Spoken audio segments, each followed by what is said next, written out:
Bueno, felicitaciones a los organizadores, al Consejo Departamental de Lima, del Colegio de Ingenieros de Lima y del Perú. Vamos a entrar de frente en materia, ya que es la hora avanzada y ya hemos recibido una gran parte de conocimientos sobre la materia, así que eso me permitirá ir más rápido porque hay varias cosas que ya se han planteado, o sea que vamos a decir lo que falta en relación específica a la reforma del transporte urbano, principalmente de buses en Lima Metropolitana. ¿Cuál es el problema del que partimos, ¿no? El problema del que partimos es que en el Perú hace muchas décadas, como problema número uno, se abandonó la gestión del tránsito. Es decir, tenemos una policía y autoridades relacionadas al tránsito que más o menos operan muy parecido a cómo se manejaba el tránsito antes de la Primera Guerra Mundial, más o menos, ¿ok? En Lima tenemos un serio problema en la gestión del tránsito, muy pocas intersecciones están semaforizadas y solo 250 de las 1250 intersecciones semaforizadas están articuladas a un centro de control de programación. Y por lo tanto ahí tenemos un primer asunto, que es que la reforma del transporte urbano la tenemos que ver en un contexto en que no está resuelto el problema de la gestión del tránsito y que no se maneja muy distinto al periodo previo a la Primera Guerra Mundial. Como segundo problema es la desregulación económica, es decir, en los 90 desregulamos el transporte. Y la regulación del transporte trae las externalidades que todos los libros sobre teoría del transporte señalan que se van a producir si uno deja a las libres fuerzas de la oferta y la demanda el transporte.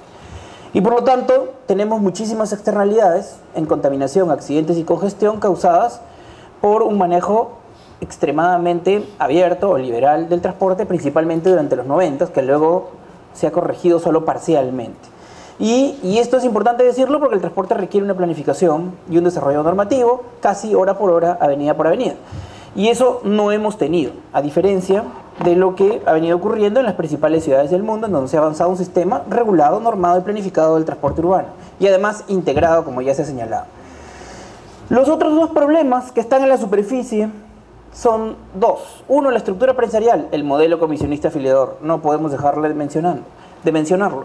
¿Y de qué se trata el modelo afiliador? Que el marco legal de los últimos 30 años ha permitido que los agentes prestadores del transporte urbano no se constituyan como empresas reales, sino como asociaciones afiliadoras.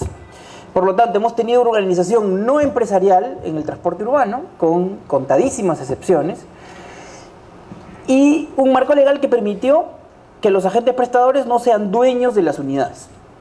Y por lo tanto, ¿cuál es nuestra estadística? Solo en 15 empresas, los titulares de esas empresas, que además son titulares de 15 rutas, tienen el 40% de las unidades en propiedad. Y por lo tanto, ¿eso qué quiere decir? ¿No es cierto? Que en general, en los grandes números, el 80% de las unidades de transporte urbano de Lima y del Callao que operan en Lima no son de propiedad de los agentes prestadores autorizados por el municipio de Lima. Y por lo tanto esto es gravísimo, porque eso genera una fragmentación que no es sostenible. Y genera además una dinámica tremendamente perniciosa. Porque la fragmentación, ¿qué es lo que genera? Que el negocio de las organizaciones económicas afiliadoras, el negocio se basa en maximizar el número de afiliados, porque les dan el máximo de dinero a partir del cobro de un diario. Entonces, ¿qué es lo que tenemos? El titular de la ruta recibe un diario del propietario. El propietario recibe un diario del chofer. El chofer tiene que trabajar para cubrir el diario del titular de la ruta, el diario del propietario, el pago al cobrador, los gastos operativos, la gasolina y pagarse al mismo. Por lo tanto, él es una persona que vive casi loca, tratando de pasar a todos los demás para levantar un pasajero adicional para poder cubrir todas sus obligaciones, que son muchas. Pero además, como él es el centro de gravedad del sistema de transporte, lo que ocurre es que en verdad tenemos una gran fragmentación y anarquía operacional, porque el centro de decisiones está en ese operador de transporte, en ese chofer. Por eso cuando hay un accidente en Chosica y mueren 4 personas porque un chofer borracho se sube a la vereda y mata a 3 personas, le preguntan al gerente de la empresa y él dice: ¿yo qué culpa tengo? El que se ha entendido con el chofer es el propietario, ¿no es cierto? Y ese es el esquema pernicioso afiliador, que se exacerba por la superposición de rutas, que es el siguiente problema, y que en parte está causado por el problema anterior, porque como los incentivos son ¿cómo logro extender mis rutas?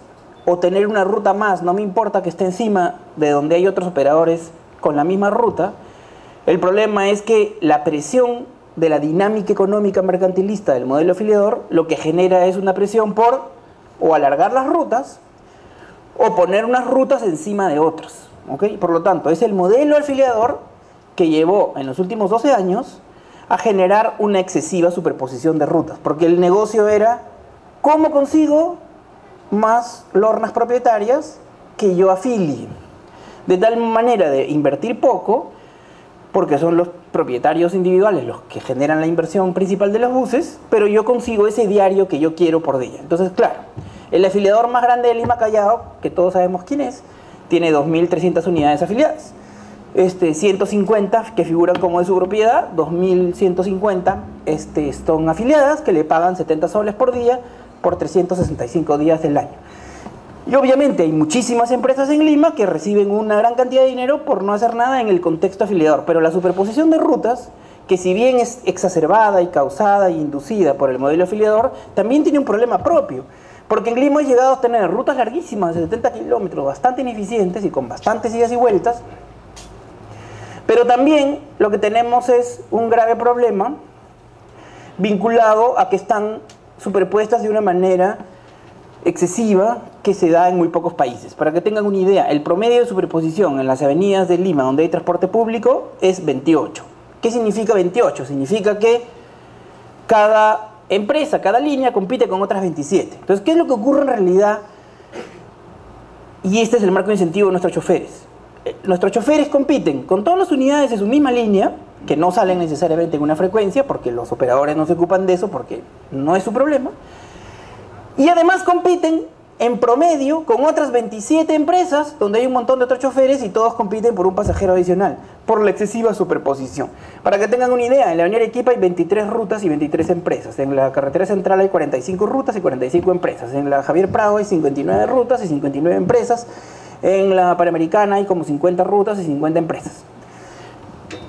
Y obviamente así es muy difícil planificar el negocio, ¿no es cierto? Y vía mecanismos legales y no legales, por decirlo de una forma educada, en los últimos años pasamos de 300 rutas a 600 rutas bajo la presión del modelo afiliador que necesitaba alargar las rutas y conseguir rutas encima de las demás. Y así llegamos a una ensalada de tallarines, que es el esquema de rutas que se recibió en el 2011, ¿ok? A principios del 2011, y que se refleja en este diagrama un poco más específico. Es decir, las rutas van por todos lados, todos pasan por todos lados, todos tienen superposición con todas las rutas.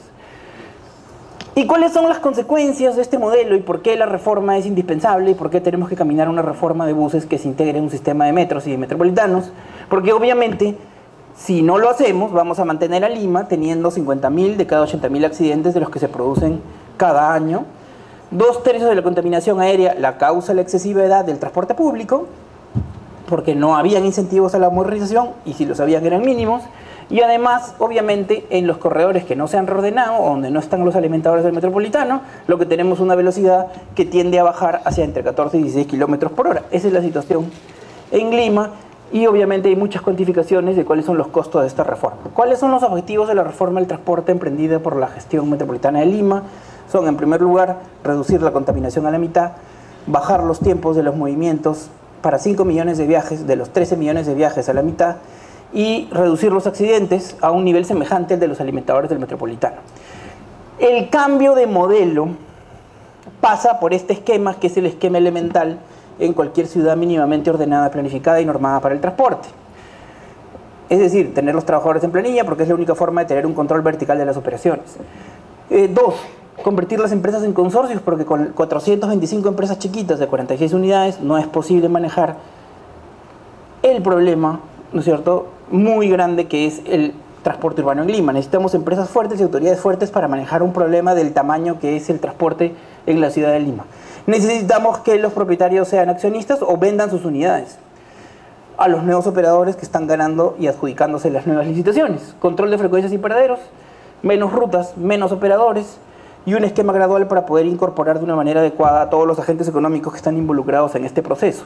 Y eso es lo que estamos haciendo. Estas son las ideas fuerzas de cualquier esquema de transporte. Pero en Lima, como partimos de una línea de base tan baja, porque tenemos todos los problemas posibles juntos, de regulación económica, ausencia de regulación de tránsito, modelo afiliador y superposición de rutas, es decir, todos Pero los problemas se exacerban porque obviamente al tener los 4 problemas que cualquier ciudad puede tener, pero tenerlos todos, porque normalmente las ciudades tienen o un problema, o el otro, o el otro, o el otro, pero nosotros los tenemos todos, obviamente se exacerban todas las contradicciones que se establecen a partir de esta problemática. Y estas ideas fuerzas son las que tienen que imperar para poder organizar toda la estructura de la reforma. Y con esto vamos a uno de los temas que hemos estado discutiendo. Tiene que haber una jerarquía. Este es el esquema jerárquico básico de la reforma del transporte. Arriba están las líneas de metro, que para nosotros las principales son las líneas 1 y 2. Todo el rediseño de las rutas en Lima es concordante con las líneas 1 y 2 de metro, porque son las que estaban definidas. Y están las cláusulas de flexibilización y los acuerdos con la Autoridad Autónoma del Tren Eléctrico para ver los estudios de compatibilización de detalle que hagan falta en estas líneas 1 y 2 y en las otras líneas de tren que se van a implementar. El sistema de corredores complementarios es el siguiente nivel y es como el preludio a los sistemas masivos que van en el primer nivel. Y para que tengan una idea, esta jerarquización tiene que ver con la densidad, es decir, arriba estamos por encima de los 25.000 pasajeros hora sentido en las zonas centrales de los corredores señalados. En el segundo nivel estamos entre 25.000 y 15.000 y así vamos bajando a 10.000 pasajeros hora sentido en un esquema que trata a los diferentes corredores según su densidad. ¿Okay? Y esta es la jerarquía planteada para la ciudad de Lima. ¿Por qué los corredores complementarios no están planteados como COSACs?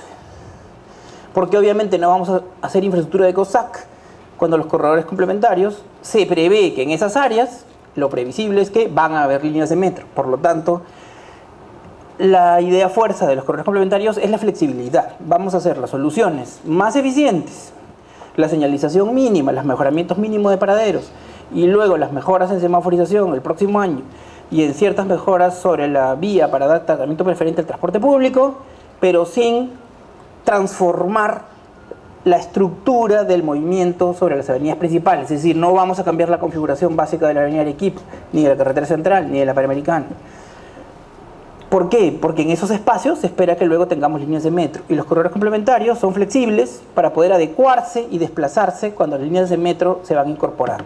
Y por lo tanto los plazos de los diferentes contratos en los diferentes niveles están planificados para poder hacer que todo el sistema funcione en una secuencia. ¿Okay? Pero claro, tampoco podemos dejar el espacio más importante de la ciudad en materia de densidad del transporte sin hacer nada por los próximos 5 años mientras se construye la línea 2. O mientras se construye la línea 3. Por lo tanto, la reforma tiene un sentido, pero ese sentido está perfectamente planificado en concordancia con lo previsible de lo que es el desarrollo de las líneas de metro. Y para que todo funcione, tenemos que ir hacia la integración. Y la integración es básicamente 3 niveles. El primero, los empalmes. ¿Cuál es un ejemplo de empalme? El alimentador Gamarra entre el Metropolitano y el tren eléctrico. Hoy día nosotros tenemos, hace ya varios meses, un alimentador que sale de la estación central del Metropolitano y se dirige a la estación principal de la línea del Metro 1, que es la estación Gamarra. Ok, eso es un empalme. Ok, tenemos una señal al frente del paradero de Gamarra y los pasajeros pueden conectar un sistema con otro, pero ese es solo el nivel más básico de integración. Y ahí vamos a poner una bandera. Obviamente hay una agenda bien importante que falta por resolver y que creo que es un vacío que hay y que no hemos resuelto ni el Ministerio de Transportes ni el municipio de Lima. En otras cosas hemos coordinado bastante, pero aquí hay un punto que no hemos resuelto, que es Lima necesita un montón de estaciones de transferencia, ¿ok?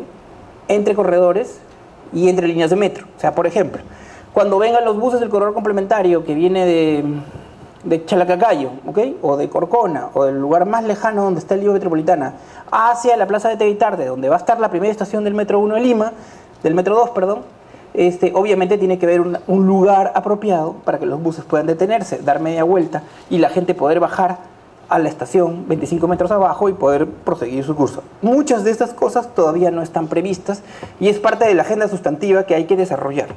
Felizmente hay tiempo, porque la línea 2 va a demorar 5 años, o sea que tenemos tiempo para poder trabajar estas cosas, pero todos los puntos de conexión entre líneas de metro 1, 2 y 3, corredores complementarios, corredores de integración, requieren el desarrollo de infraestructuras que en el mundo se llaman intercambiadores.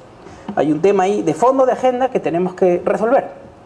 Y obviamente nuestra propuesta es que los intercambiadores relacionados a la línea 1 y la línea 2 estén bajo responsabilidad del MTC y que la Municipalidad de Lima desarrolle los intercambiadores que tienen que ver con el resto de conexiones entre corredores. Pero bueno, un tema que hay que trabajar. Entonces, la primer nivel de integración no solo requiere conexiones físicas simples como hemos hecho entre la estación central y la estación Gamarra de la línea 1 del metro a través del alimentador Gamarra.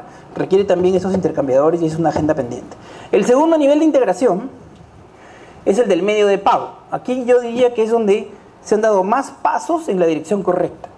Hemos trabajado de forma conjunta con el Ministerio de Transportes la tecnología de la tarjeta que debe permitir que tanto en la línea de Metro 2 como en todo nuestro sistema de licitaciones de corredores complementarios, integración y aproximación, la tecnología de esas tarjetas tenga la capacidad para hacerse compatibles con los validadores, con las maquinitas de validación que tienen hoy día la línea 1 y el Metropolitano.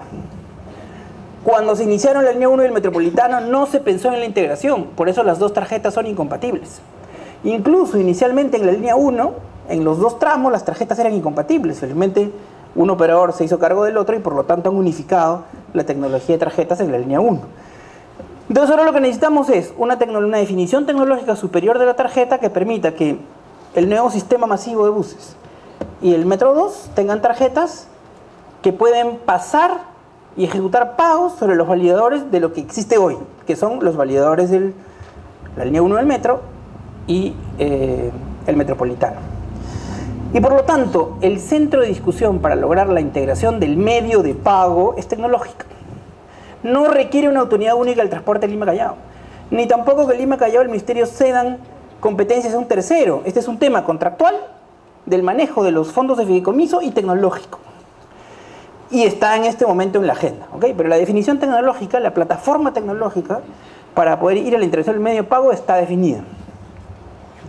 Y en este momento la licitación de lo que nosotros llamamos el operador privado de recaudo está en marcha y debe terminar el 25 de agosto, si el comité especial no toma alguna decisión distinta a la que viene tomando, es decir, según el cronograma. Y hay 5 operadores de escala mundial que están participando en la licitación de la operación privada de recaudo del sistema masivo de buses.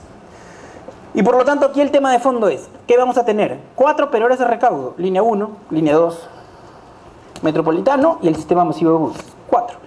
El tema de fondo es que obviamente tiene que haber lo que se llama un clearing al final del día para todos los intercambios cuando alguien usando una tarjeta de 2 de los sistemas de recaudo pasan por los validadores de los otros 2 de los sistemas y regular todos los intercambios. Obviamente el esquema parece fácil. El que recibe la plata la recibe, ¿no es cierto? ¿Por qué? Porque es el que está usando el sistema. Pero bueno, entonces hay que hacer conversar los 4 contratos. Los 4 contratos de fideicomisos, que son los bancos que reciben la plata del operador de recaudo, y los 4 sistemas de recaudo. Si esos 4 contratos conversan, ¿no es cierto? Entonces tenemos el segundo nivel de integración. Las decisiones se están tomando en esa dirección, para ir a una integración plena del medio de pago, ¿ok? Para ir a una integración plena del medio de pago. Y en el futuro, cuando terminen los plazos de concesión del Metropolitano y la línea 1, deberían ser absorbidos por los otros 2 concesionarios, con lo cual la integración sería total. El tercer nivel de integración es el más difícil. Es la integración tarifaria. Para darles un ejemplo de integración tarifaria, es la que se dio en el Metropolitano. Antes teníamos una tarifa troncal de $1.50 y una tarifa de alimentadores de 0.8. Por lo tanto, un pasaje alimentador más troncal costaba $2.30. Hoy día, ¿qué se ha hecho? Se ha subido la tarifa en la troncal a 2 soles, pero el que toma alimentador y troncal solo paga 2 soles. Por lo tanto, se ha abaratado el costo de la tarifa del viaje integrado, es decir, el viaje que hace alimentador troncal o alimentador troncal alimentador, y se ha encarecido el viaje de la troncal. ¿Y cuál es la lógica de este tema? Es obviamente aumentar el número de viajes que alimentan desde las zonas periféricas de Lima hacia las zonas centrales. ¿Qué se ha logrado con esa nueva política tarifaria, que es de una tarifa integrada en 2 soles? Es que obviamente los transbordos, que antes solo eran 20% o 22% en el Metropolitano, hoy día son 43%. Es decir, hoy día hay un poco menos pasajeros que van troncal-troncal, pero muchísimos más pasajeros que se alimentan desde las zonas periféricas hacia la troncal. Se han abaratado los pasajes de larga distancia, se han encarecido un poco los viajes cortos sobre la troncal, pero tenemos muchísimos más pasajeros en el Metropolitano.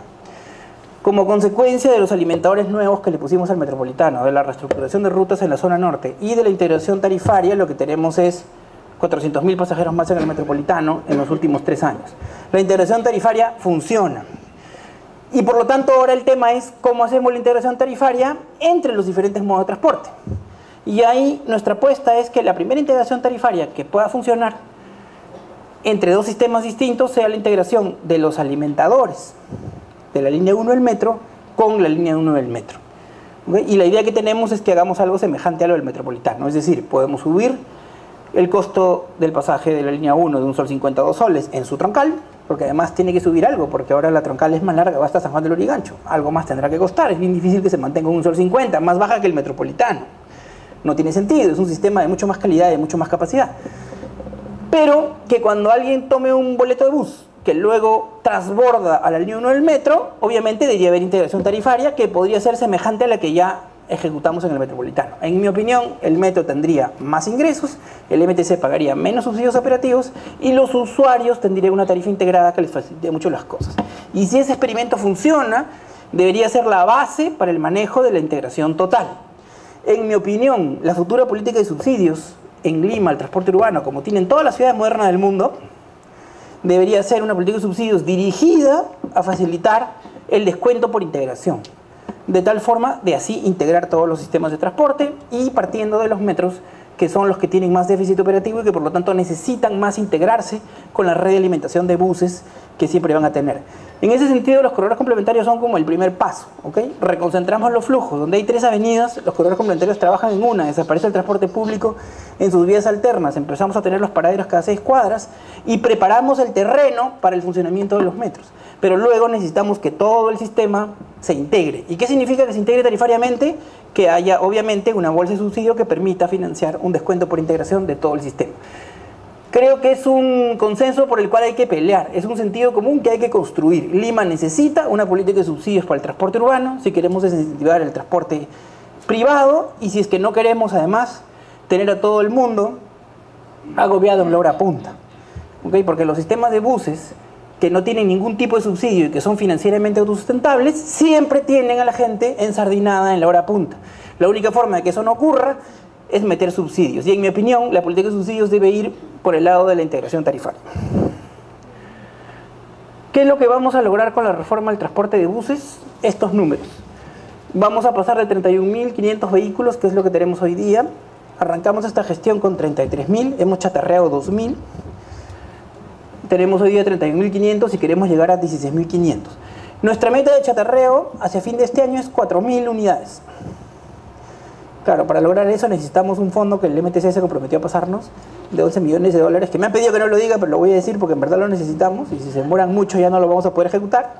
Ya conseguimos 11 millones más de soles de la subreserva del metropolitano que están destinadas a chatarreo porque los contratos están establecidos de esa manera, o sea que con eso debemos poder llegar a 3.000 vehículos, unidades chatarreadas.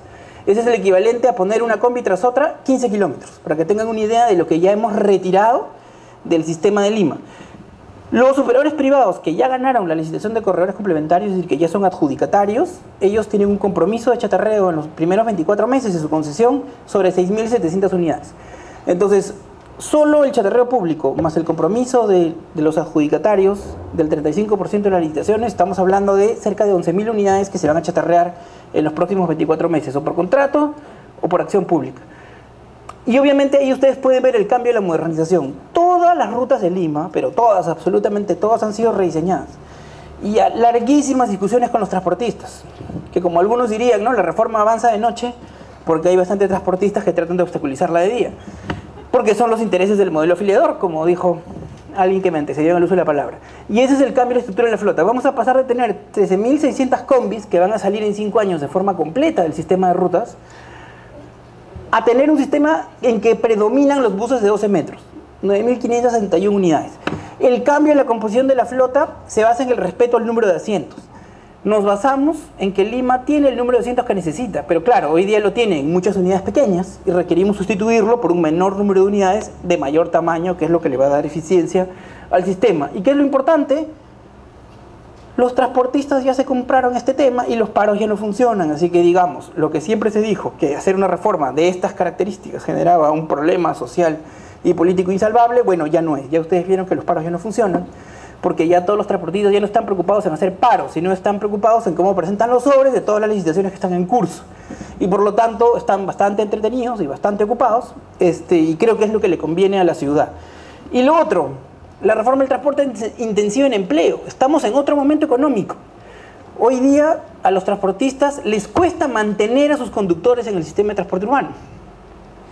Actividades como la minería, como la agroindustria, se llevan a los choferes, sobre todo a los mejores preparados. El metropolitano tiene una tasa de rotación de personal de 18% anual, ¿ok? Y por lo tanto estamos en otra situación. Y la reforma además intensiva en empleo, porque salimos del chofer que trabaja 14 horas a que se cumpla el régimen horario. Y al trabajador en planilla, con derechos y con vacaciones y con los descansos apropiados. Por lo tanto, pasamos de un ratio de 1 a 1, chofer, cobrador con bus, a un ratio de 2.5 a 1, es decir, el efecto de mayor empleo requerido compensa largamente la reducción de la flota. Y ahí ya está incluido los efectos de reducción de la flota también que están causados por la línea 1 del metro y la línea 2 del metro, que también generan un efecto de necesidad de reducir la flota. Por eso es que el cambio es tan drástico. Y 2 años después debe llegar a 13.900 carros si asumimos que la línea 3 podría estar en operación en algún momento entre el año 2020 y el 2025. Lima tiene una gran oportunidad todavía. ¿Cuál es esa gran oportunidad? Que nosotros tenemos el 71% de los ciudadanos de Lima usando transporte público entre los 130.000 pasajeros de la línea 1 del metro, los 630.000 pasajeros del metropolitano y los 12 millones de pasajeros que van en el resto de rutas con buses, que son las rutas tradicionales. Es decir, 71% de la gente, son esos 13 millones de viajes, van en transporte masivo. Y solo 17% va en carro individual, todos los días. Es decir, tenemos un ratio de relación entre personas en el transporte público y personas en el transporte individual de país desarrollado. Del país desarrollado que la gente opta por no usar su carro todo el tiempo y usar el transporte público. Con la única diferencia que no tenemos un transporte público de país desarrollado, por lo menos no todavía. Y eso obviamente es un indicador de que no hay tanta liquidez en Lima, ¿no es cierto? Porque lo que explica la fidelidad al transporte público no es la fidelidad por su alta calidad de servicio, sino es que para la gente que tiene poca liquidez, las otras opciones son caras. Y cuando miramos comparaciones de consumo, en el Perú se consume la 1/4 parte del chocolate por año que en Chile y que en Colombia, y la mitad del consumo de desodorante per cápita, y bastantes litros menos de cerveza. Es decir, ojo, los indicadores en Lima de consumos per cápita de muchas cosas, desodorante, jabón, champú, cerveza, chocolate, etcétera, son bajos, en parte porque hay poca liquidez. Las cifras macroeconómicas pueden esconder los bajos consumos que hay en Lima, y parte de eso explica 71% de personas que aún en este desastroso transporte público usan el transporte público. Pero eso a su vez es una oportunidad, porque si hacemos una reforma que dé confort, que nos permita ir al doble de la velocidad de circulación, que les ahorre la mitad del tiempo, que contamine menos, porque todos los operadores que están ganando las licitaciones están haciendo ofertas técnico-económicas con flota a gas, Euro 4 de 12 metros o de 9 metros o de 18 metros, lo que vamos a tener es la posibilidad de fidelizar a ese 71% o quizás aumentarlo un poquito. Y, ok, si lo logramos en esta oportunidad, quizás lo mantengamos. ¿Qué está ocurriendo en otros países? Está ocurriendo esto. A la izquierda tienen Perú, 83% del último informe del JICA, que son los viajes en transporte público masivo y taxis, y 17% de transporte individual. Bogotá tiene solo 57%, un indicador bastante menor, y Santiago 36.5%. Claro, se han llenado de túneles a toda velocidad, los carros privados tienen más facilidades porque hay un gran desarrollo de infraestructura, pero lo que tienen es un uso de transporte público y taxis de solo 36.5%, con Transmilenio y todo, que es uno de los sistemas hoy día más modernizados que hay. ¿Qué hemos hecho hasta ahora? Bueno, en primer lugar hemos cambiado todo el marco legal para poder tener el régimen legal de la transición del modelo actual al modelo afiliador. Y principalmente lo que hemos hecho es, ok, iniciar la reforma de taxis por un lado, que es difícil porque es un barco bastante grande, y por el otro lado, iniciar las licitaciones de todas las rutas en el nuevo diseño. Para que tengan una idea, en el esquema anterior, las rutas en Lima sumaban 39.000 kilómetros, porque estaban todas superpuestas. Es decir, si sumábamos todas las rutas, nos daban 39.000 kilómetros, ¿ok? Que es más o menos el diámetro de la Tierra. En el esquema rediseñado son 7.000 kilómetros, es decir, ojo, Piensen en cuántas eficiencias se consiguen cuando transportamos a esos mismos 13 millones de personas a través de 7.000 kilómetros y no a través de 39.000 kilómetros de rutas superpuestas. El rediseño de rutas está terminado, discutido hasta la saciedad con los transportistas, buscando satisfacer todos los deseos de viajes. Y también la secuencia está definida. Hemos licitado los corredores complementarios, hemos adjudicado el 78% de los corredores complementarios, 38 paquetes de los 49. Eso es el equivalente al 35% del total de rutas de Lima. Y en este momento están en simultáneo el paquete 1 de corredores de integración y aproximación, donde están corredores tan importantes como Ejército y Benavides, pero también toda la red de alimentación del Metro 1 de Lima, y lo que llamamos, entre comillas, el repechaje de los corredores complementarios, que son aquellos paquetes que quedaron desiertos. Y cuando terminen esos dos procesos, comenzamos con el paquete 2, y al último, las rutas de interconexión Lima-Callao, porque obviamente eso lo vamos a dejar al final, porque primero tenemos que tratar de resolver el problema principal de Lima y luego negociaríamos al final la interconexión con Callao, que son 19 rutas. Este es el espacio en donde hemos o reordenado o implementado nuevos alimentadores del metropolitano que no estaban previstos en el contrato. Es decir, los alimentadores que nosotros hemos implementado en esos 3 años de gestión. ¿Qué hemos logrado aquí? Sobre 10% de los viajes de Lima, reducir los tiempos a la mitad, en promedio de 26 minutos a 13. Por momentos aflojamos, porque a veces no podemos reponer a tiempo el número de fiscalizadores y no se tiene un control suficientemente fuerte en las avenidas ordenadas. O sea que es como que no siempre tenemos el control con el mismo nivel de fuerza, ¿no? Ahora vamos a llegar a 1.100 inspectores, que nunca tuvo Lima. Cuando comenzamos habían 40 inspectores en Lima para una ciudad de 9 millones de habitantes. Con eso no se podía hacer absolutamente nada. Pasamos de 40 a 300, de 300 a 500, de 500 a 700. Luego tuvimos problemas para reponer por problemas de financiamiento, bajamos un poco y ahora estamos en 1.000. ¿Okay? Hoy día hay 400 nuevos inspectores que están en pleno entrenamiento para entrar al corredor de Arequipa, que es el primero que queremos implementar. Y esos beneficios de ahorro de tiempo, calculados al valor del tiempo del Banco Central de Reserva, que son 8.8 soles, nos dan 564 millones de soles de beneficios solo con los ahorros de tiempo de los alimentadores del metropolitano y de los corredores ordenados por GTU, que son las avenidas que ustedes conocen: Abancay, Manco Cápac, Tacna, Garcilaso, un pedacito de Javier Prado, en fin, Benavides y Canadá. ¿Qué es lo que va a ocurrir en los próximos tiempos? Y aquí ya vamos terminando la presentación. A la izquierda tienen el metropolitano con sus alimentadores. Los alimentadores son esas rayas que están en amarillo, a la izquierda. Nosotros tenemos en este momento 630.000 pasajeros por día en el metropolitano, o 630.000 validaciones, que sería más apropiado. Y esperamos terminar en 723.000 validaciones y dejar el metropolitano en punto de equilibrio, y ya tenemos 518 de las 522 unidades en plena operación. Hace 1 año y medio teníamos 300 paradas en los terminales. Tuvimos que tomar un montón de decisiones para poder lograr que toda esa flota esté en pleno funcionamiento. ¿Y qué esperamos? A la derecha de la línea 1 del metro, y ahí está la conexión Gamarra, ese rojito que está en el medio que conecta uno con otro. Esperamos lo siguiente: 130.000 pasajeros de la línea 1 del metro, esperamos que suban 40.000 más cuando implementemos la red de alimentación que está en la licitación del paquete 1 de la Gerencia de Transporte Urbano. Y creemos que puede haber tranquilamente 30.000 o 40.000 pasajeros más cuando se dé la integración tarifaria semejante al metropolitano entre la red de alimentación de buses nuestra y la línea 1 del metro. Por lo tanto, la sección sur de la línea del metro 1 debería poder llegar como a 200.000 pasajeros pronto, este año, a fin de año.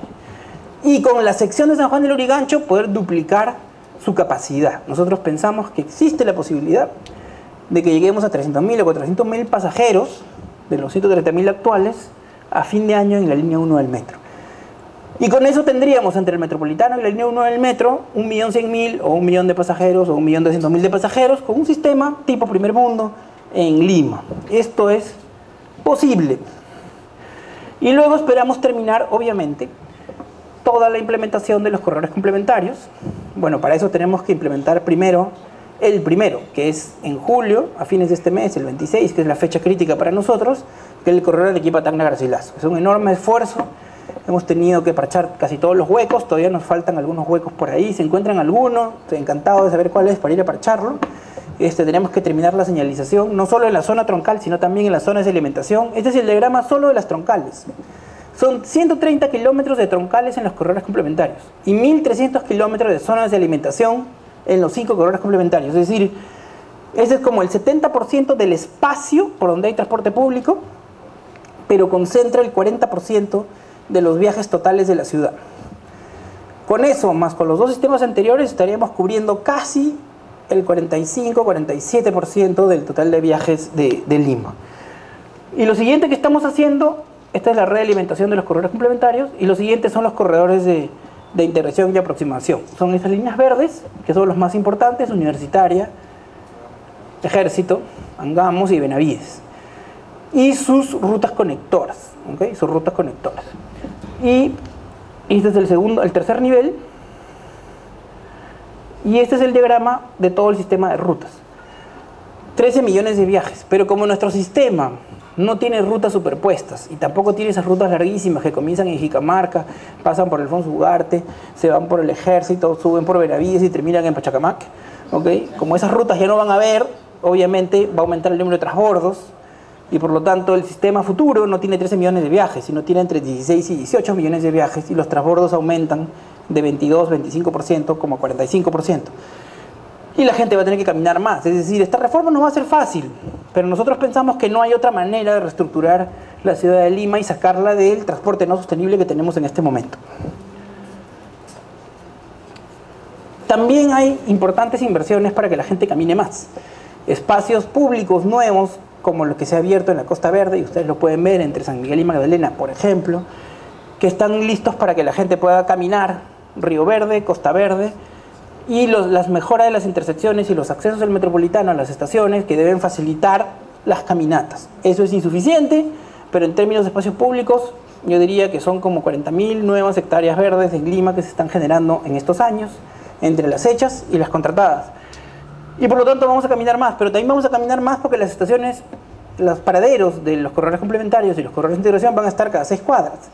Por lo tanto vamos a caminar más, pero además, si ustedes miran, por ejemplo, el primer eje que vamos a reestructurar, que es Arenales, Basadre, Camino Real, Espinar, ¿okay? Avenida Arequipa y Avenida Petit Suárez, ¿okay? Porque lo que vamos a reestructurar es el eje. Retiramos el transporte público de las alternas de la Arequipa, concentramos el transporte público en la Arequipa, esperamos que con eso el transporte privado de forma natural se desplace a las alternas y deje un poco la Arequipa, solo se queden los residentes. Hoy día la Arequipa ya es un corredor principalmente de transporte público. 88% de la gente que va por Arequipa va en transporte público. Y esperamos que eso se mantenga de esa manera. Y vamos a facilitar las alternas para incentivar más la especialización. No la vamos a forzar, pero la vamos a incentivar. Entonces, ¿qué es lo que esperamos? Que en verdad caminen más. ¿Por qué? Porque si antes tomabas tu carro en Petit Suárez, ahora tienes que caminar 1 cuadra a la Arequipa y en el peor de los casos 3 cuadras más hasta el paradero. Porque si llegas a un punto equidistante entre 2 paraderos, tienes que caminar 3 cuadras. Así que bueno, 4 cuadras más, les pedimos a todos que caminen y que respeten los paraderos, porque el eje de lo que va a permitir que bajemos los tiempos de circulación es que respetemos los paraderos. Es insostenible una ciudad si los carros pueden parar cada 20 metros, o si la mamá puede abrir su puerta, levantar la mano y parar el micro. Así no podemos vivir.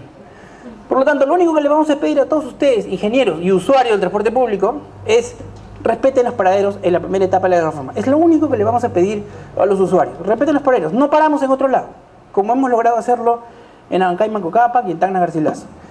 Y por lo tanto, en los primeros meses y hasta años de esta implementación, lo que vamos a tener es inspectores de interiores en todas las intersecciones importantes de estos corredores principales. La cobertura de IMTs hoy día solo es el 5% del total de rutas. Vamos a pasar a 50% en estos meses, por un tiempo, hasta que se pongan en funcionamiento el sistema de recaudo electrónico y el control de flota. Cuando tengamos el control de flota en pleno funcionamiento, es decir, el software para recibir y controlar a toda la flota con GPS, antenas y cámaras, que va a ser en unos pocos meses, más o menos en febrero y marzo ya estar todo instalado, obviamente vamos a sustituir la fuerza humana, no toda, pero una buena parte, por un sistema de control de flota electrónico, como se hace en cualquier lugar y como hacemos en el metropolitano. Y obviamente ahí los inspectores lo que van a hacer es controlar los bordes del sistema para que no entren los piratas, que a su vez van a estar controlados porque ahora hay un chip de la tercera placa que nos permite que con sensores poder rápidamente saber si una placa de un bus que no es de los que está autorizado por las empresas concesionarias entre un corredor, lo podemos detener 4 cuadras más adelante y llevarlo al depósito. Bueno, eso sí, tenemos que resolver tener unos cuantos más depósitos, pero bueno, el ministro Urresti ha dicho que va a conseguir los depósitos como sea, así que confiamos en que termine la gestión. En ciclovías, todavía predomina el concepto de ciclovía regenerativa como el que ven allá para Vía El Salvador o lo que ha hecho San Borja. Y queremos pasar al concepto de ciclovía como alimentador. Entonces la idea es usar vías distritales de bajo tránsito vehicular para que los ciclistas vayan tranquilos hacia las estaciones principales de los sistemas. Y bueno, y en eso estamos. Están haciendo los estudios de preinversión en el marco de los estudios de perfil y factibilidad para el mejoramiento de la infraestructura de los corredores complementarios de integración. Esos estarán listos este año y los licitaremos el próximo, o lo licitará quien corresponda, pero estarán listos y esta es la idea. Okay, la idea es pasar de la ciclovía recreativa, que predomina hoy día, a una ciclovía alimentadora de las estaciones principales, de los corredores principales. Y en materia de infraestructura,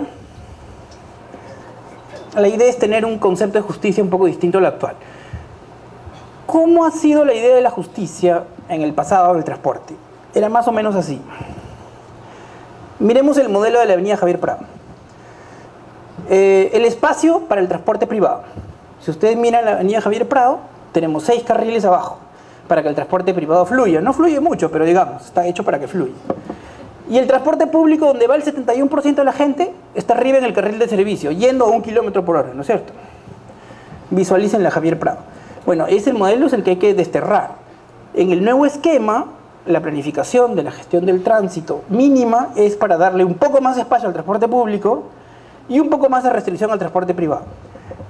Pero hay decisiones de infraestructura y concesiones pagadas con peajes electrónicos, free flow, para que los que quieren ir rápido en el transporte privado vayan rápido pagando su peaje. ¿Ok? Y eso es lo que va a ocurrir con 32 intercambios viales en Panamericano Norte. La raya roja que está ahí arriba, todo el acceso norte de la ciudad está dentro de la iniciativa Nuevas Rutas de Lima, que entiendo que ya hoy, creo que ellos han presentado hoy día. Son 32 intercambios viales solo en esa zona. La peor avenida del Perú es la Panamericana Norte. 32 intercambios viales, financiado con los mismos peajes actuales, más el IGB y más un pequeño aumento, que no es tan importante.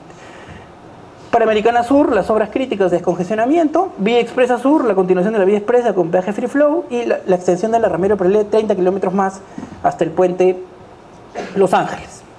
Y luego el MTC se ha comprometido con nosotros en hacer el tramo de Puente Los Ángeles hasta el límite con el IRSA Centro. ¿Okay? De forma tal de tener ya un corredor alterno a la carretera central a esa altura. Y luego, ¿qué tenemos? El proyecto Javier Prado, que es un túnel debajo de la Javier Prado, de forma tal que en superficie más espacio para el transporte público y el transporte privado que quiere ir rápido paga su peaje y va a toda velocidad por abajo de la Javier Prado. Lo mismo en Angamos, ¿ok? Túnel Centinela. El transporte privado puede ir a toda velocidad por debajo de Angamos Primavera hasta la vía expresa, pagando su peaje, y arriba más espacio para el transporte público en el corredor de integración de Angamos Primavera. Y luego tenemos una segunda generación de proyectos bajo este concepto. Ampliación de capacidad vía túneles en la ciudad que redefinen el espacio en superficie para que haya un poco más espacio para el transporte público, y por lo tanto la filosofía es la siguiente. Antes, ¿cómo era? La prioridad era inversión pública para el transporte privado. Bueno, ahora la idea es inversión pública para el transporte público, socialmente rentable, 71% de la población. Inversión privada pagada con peajes por los vehículos privados y la carga para financiar las necesidades del transporte privado. Por lo tanto, es un cambio de filosofía completo en el sistema de transporte urbano. Ya tenemos 4.000 millones de dólares de contratos firmados para desarrollo de infraestructura entre Vía Expresa Sur, Nuevas Rutas de Lima, Rutas Nuevas de Lima y Vía Parque Rímac, y debemos dejar firmado el contrato de Javier Prado, el contrato del túnel de Centinela, y hay una segunda promoción de proyectos, de 18 proyectos, para poder generalizar este modelo y llegar a más o menos 5.000 o 6.000 millones de dólares en inversiones. Y esperamos que en algún momento el MEF nos quite esa prohibición de poder iniciar iniciativas privadas cofinanciadas, porque la verdad es que hemos hecho bastante rápido las iniciativas privadas sin cofinanciamiento, pero ahora estamos llegando al punto en el que se nos acaban las iniciativas privadas autosustentables. Y por lo tanto creo que sería más rápido que el MEF nos permita, dado que ya ejecutamos una buena parte de proyectos privados, incluso con autorizaciones expresas del MTC, que nos puedan permitir, por excepción, poder seguir licitando inversiones cuando ya entramos al tramo de cofinanciamiento. Creemos que eso va a ser lo más eficiente. Pero en fin, bueno, esto es lo que estamos tratando de hacer en Lima. Tenemos una coordinación plena con el Ministerio de Transportes. No siempre estamos de acuerdo, pero estamos en la mesa de negociación todos los días Y creo que entre el esfuerzo del Ministerio de Transportes y nosotros estamos caminando un sistema integrado de transportes que se va a integrar a través de 4 contratos de fideicomisos y 4 contratos de operadores privados de recaudo que nos van a pedir integrar todo el sistema. Si se puede, si es factible, muchas gracias. Primeramente agradecer al Colegio de Ingenieros por esta invitación a participar en este foro que en realidad está más referido a todo lo que es el sistema de transporte. En este caso particular me había pedido el doctor Arrieta una participación refiriéndome a los puentes de Lima. En realidad los puentes, ¿no?, en Lima es parte de esta infraestructura que, tal como hemos visto, ¿no?, en función a los planes existentes, ¿no?, de todos estos, de este nuevo sistema de transporte para mejorar el transporte urbano en Lima, lo cual requiere, ¿no?, un gran desarrollo en la parte de infraestructura, pero lo cual significa que debemos convivir con lo que actualmente tenemos y donde los puentes, ¿no?, en realidad son bastante antiguos, ¿no?, alrededor de 50, 60 años, y por supuesto, como siempre no hemos tenido una política de mantenimiento, ya comienzan, ¿no?, ya hace varios años a aparecer los problemas, refiriéndome a los puentes ya antiguos. Por ejemplo, ¿no?, tenemos en la vía de evitamiento una serie de puentes donde uno de los problemas es la insuficiencia de gáligos, ¿no?, que ocasionan que se va afectando ¿no?, la superestructura de los puentes que la cruzan, y realmente es un problema. Ahora, dentro de las concesión, ¿no?, en realidad en el caso relacionado con esto, la vía Parque Rímac, que comprende por un lado el desarrollo de esta vía expresa, ¿no?, la vía Parque Rímac, en las cuales se han proyectado más alrededor de 12 viaductos o puentes, ¿no?, algunos de ellos de regular, ¿no?, dimensiones, y junto con un túnel, ¿no?, que va a pasar, ¿no?, por debajo del río Rímac, y lo cual representa digamos, un gran esfuerzo por un lado, ¿no?, en el desarrollo de esta infraestructura, como digo, está actualmente en construcción, pero que tiene que convivir con estos puentes ya existentes que aparentemente, por la manera como se negoció la concesión, no realmente es parte de este concesionario resolver, ¿no?, estos problemas con los puentes existentes, que todavía están a cargo de la municipalidad, junto con, ¿no?, muchos de los puentes, ¿no?, en la parte urbana de Lima. Entonces, ahí tenemos un problema, y dado que la municipalidad se va quedando sin recursos porque los peajes están destinados a estos nuevos concesionarios, pensamos, ¿no?, porque en realidad va a ser necesario, es como concesionar ya el mantenimiento, ¿no?, y el desarrollo de otros puentes que se van a necesitar, independiente de los que ya están considerados en estos, ¿no?, corredores viales o, ¿no?, a estas nuevas vías, ¿no?, como la del Parque Rímac o las nuevas vías de Lima. Necesitamos, ¿no?, porque si no, se están generando ya problemas. Como le he dicho, estos puentes son bastante antiguos y la municipalidad se queda sin recursos para atender estas necesidades. Por eso necesitamos de alguna forma concesionar, ¿no?, ya el mantenimiento y desarrollo, ¿no?, de nuevos puentes, por un lado. Igualmente, ¿no?, en realidad en la vía Parque Rímac, como mencioné, tenemos alrededor de 12 viaductos, ¿no?, principales, que representan una gran inversión y desde el punto de vista de soluciones estructurales bastante interesantes, ¿no? En algunos casos de grandes luces, la mayoría de ellos, ¿no?, usando estructuras metálicas, ¿no?, de grandes dimensiones, con vigas compuestas. En realidad, acá también, ¿no?, tanto en estas concesiones de la vía Parque Rímac y las nuevas vías de Lima, aparentemente y en realidad, digamos, un poco onerosas, como resultado de estos sistemas, ¿no?, como digamos, de concursos para este tipo de concesiones, en las cuales se presupuestan muchas veces, ¿no?, en base a anteproyectos, y la competencia no permite en realidad en cierta forma desarrollar, ¿no?, nuevas formas de construcción que permita abaratar, digamos, los costos, ¿no?, tanto, ¿no?, en estas nuevas vías. En ese sentido, me parece que tenemos que mejorar, ¿no?, en los sistemas estos de concursos para estas nuevas concesiones que permitan una mayor competencia en el desarrollo de nuevos procesos productivos. Una de las cosas que no aprovechamos es todo lo relacionado a sistemas prefabricados. En realidad hoy día se hacen, ¿no?, maravillas con todos estos sistemas prefabricados en el mundo.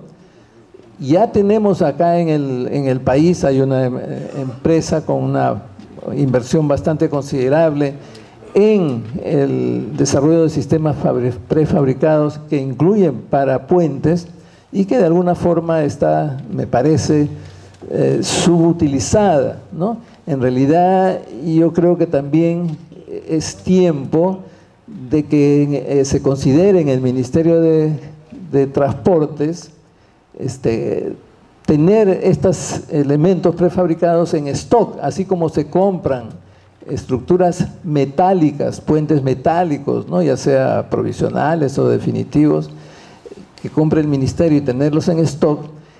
De igual manera podríamos tener, ¿no?, que el ministerio comprar estas vigas prefabricadas, ¿no?, estandarizadas para diferentes dimensiones, tenerlas en stock, ¿no? En realidad, usualmente las soluciones, en concreto postensado y prefabricadas, son realmente bastante competitivas, ¿no?, y pueden abaratar, ¿no?, el costo del desarrollo de la infraestructura, ¿no?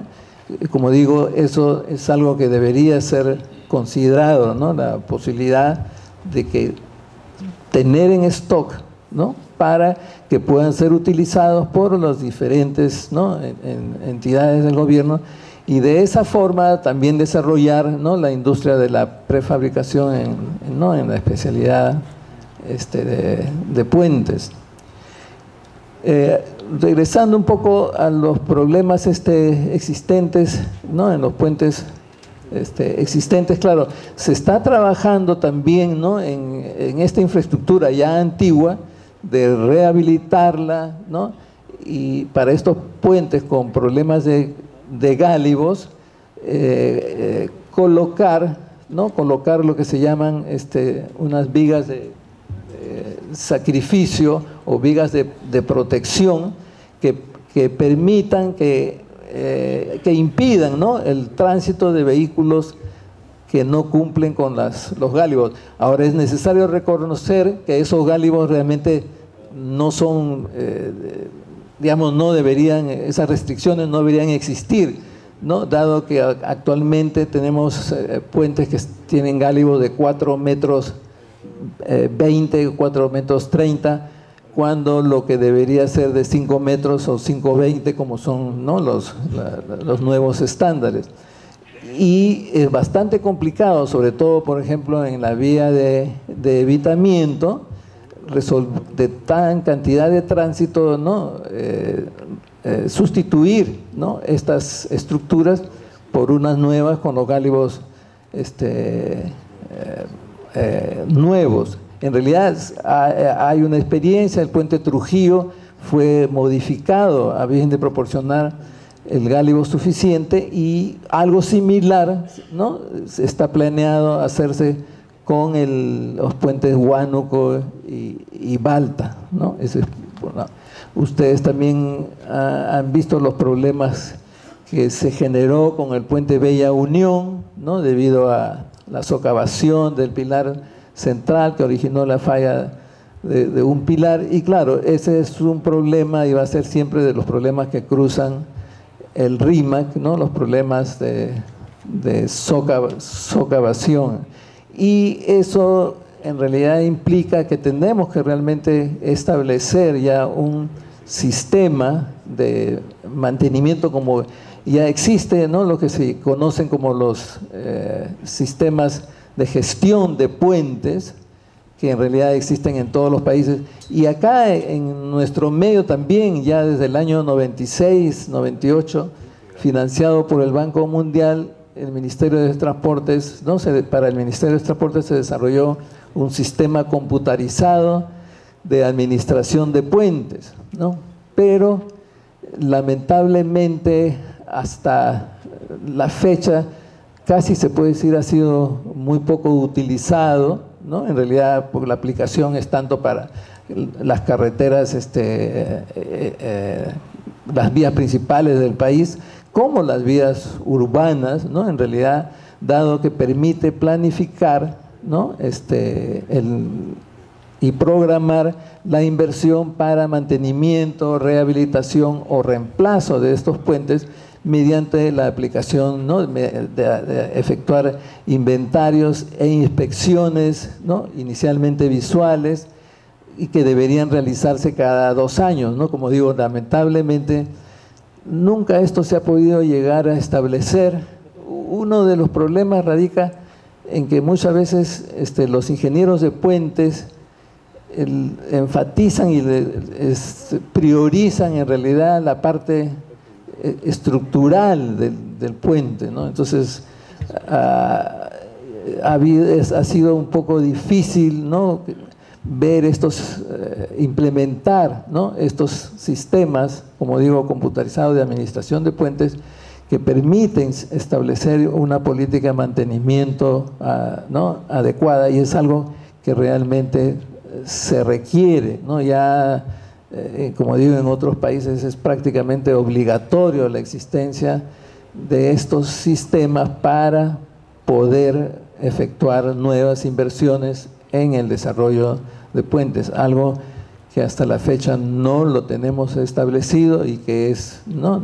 necesario implementar, dado que esto nos permitiría priorizar la inversión y evitar estas fallas, digamos, que van ocurriendo de estos puentes existentes, ¿no? Dado de que no se tiene pues el seguimiento ni el control periódico de cómo es que se van, ¿no?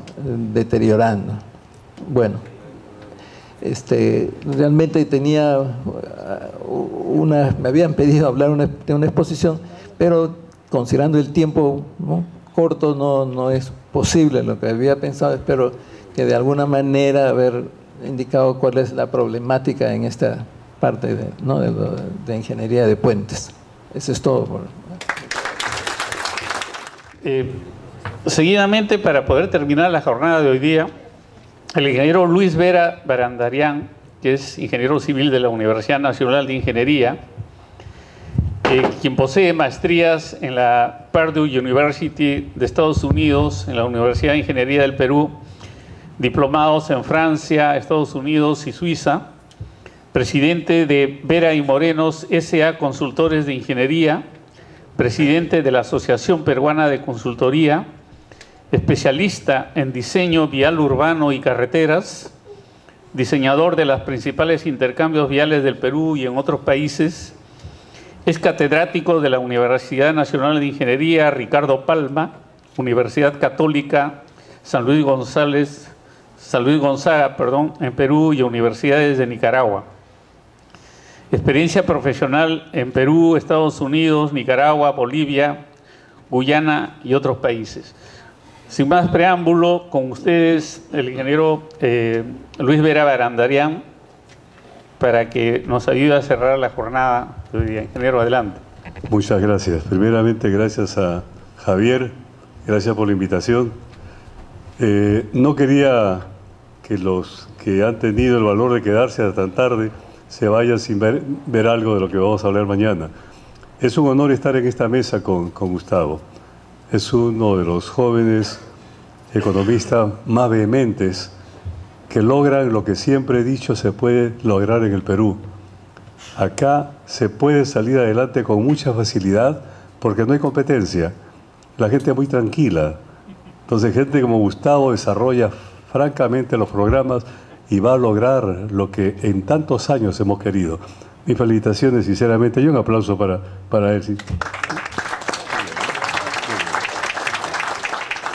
Me voy a limitar, Marcos. Marco es un arquitecto que colabora conmigo. A ver la película solamente. Solo la película, ¿ok? Para que se distraigan. Y mañana ya hablaré un poquito.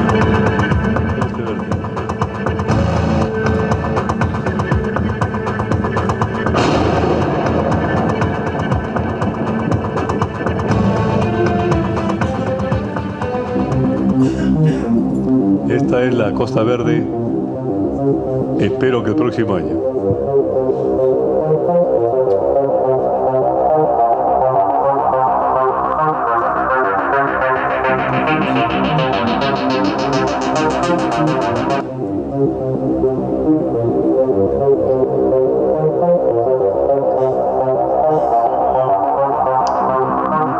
El proyecto no es solamente la vía, sino la arquitectura en la playa.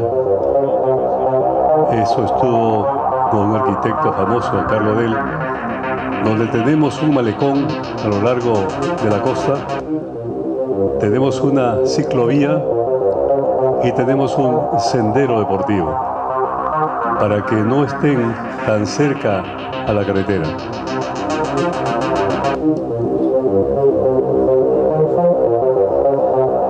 Son 3 carriles en cada sentido sin tocar el talud. Lo importante es que no tocamos el talud porque es muy inestable.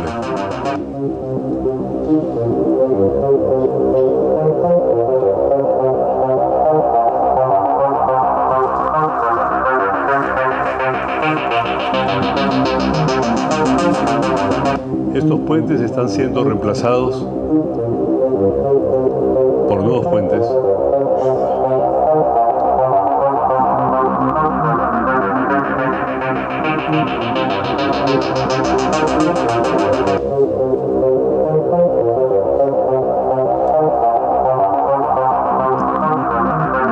Este tramo cubre de San Isidro hasta Chorrillos.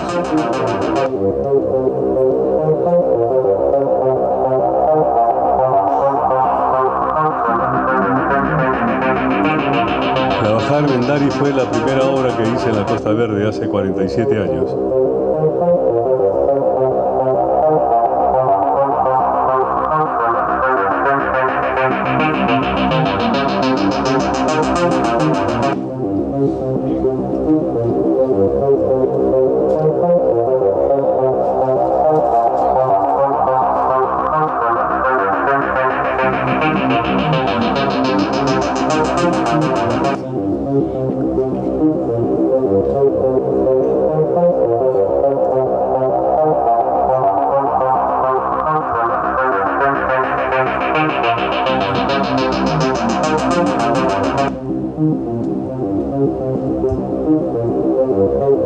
Todas las vías de la playa de Agua Dulce fue diseñada por nosotros también hace 48 años. Bien, mañana veremos la explicación técnica. Muchas gracias.